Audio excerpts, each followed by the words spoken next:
pense qu'on a toujours été là pour protéger les restaurateurs. Et je veux bien rappeler un principe clé de l'année 2023, les aides désormais seront ciblées sur ceux qui en ont le plus besoin. Les boulangers, ils ont l'augmentation des prix du beurre, de la farine, de toutes les matières premières et de l'électricité. Et c'est les seuls qui sont dans ce cas. Il y a quelques autres professions, je pense aux bouchers par exemple, qui sont aussi en vraie difficulté. Mais les restaurateurs, pardon, ça n'est pas la même situation. On va évidemment les recevoir comme on l'a fait chaque fois, mais chacun n'aura pas les mêmes dispositifs.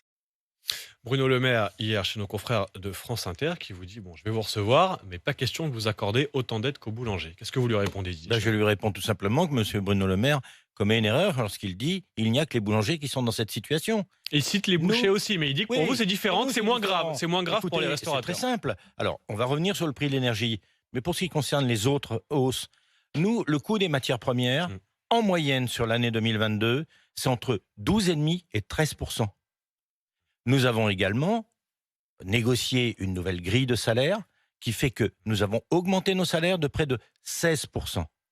Quand vous faites le cumul de ces deux chiffres, ça vous donne en moyenne une hausse du coût, je dirais, pour nos entreprises, de 10 points.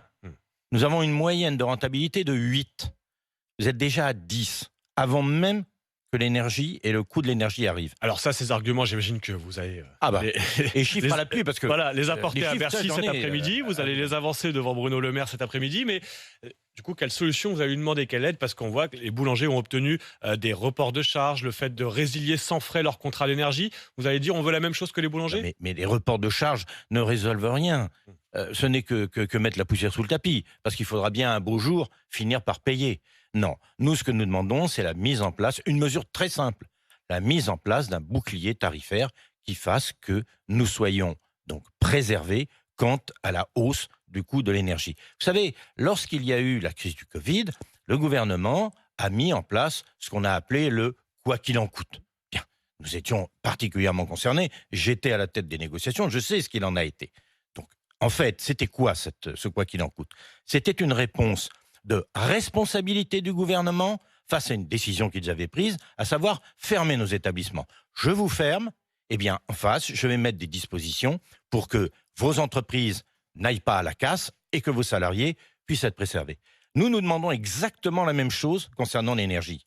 Une réponse de responsabilité du gouvernement, mais du gouvernement parce que c'est la continuité de la nation.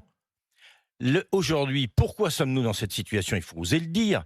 C'est parce qu'il y a eu des choix plus que hasardeux quant à l'indépendance énergétique de la France et notamment l'abandon du nucléaire. Bien, aujourd'hui, on se retrouve dans une situation où avant, nous étions indépendants et nous étions même vendeurs d'électricité. Aujourd'hui, on se retrouve dépendant du gaz et en même temps acheteur. Donc, c'est une disposition qui a été prise par l'État.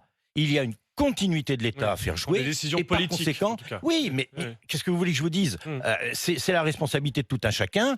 C'est à l'État, c'est encore une fois la continuité de l'État. Eh bien, le gouvernement, même s'il n'en est pas lui-même responsable directement, doit assumer la responsabilité des précédents gouvernements.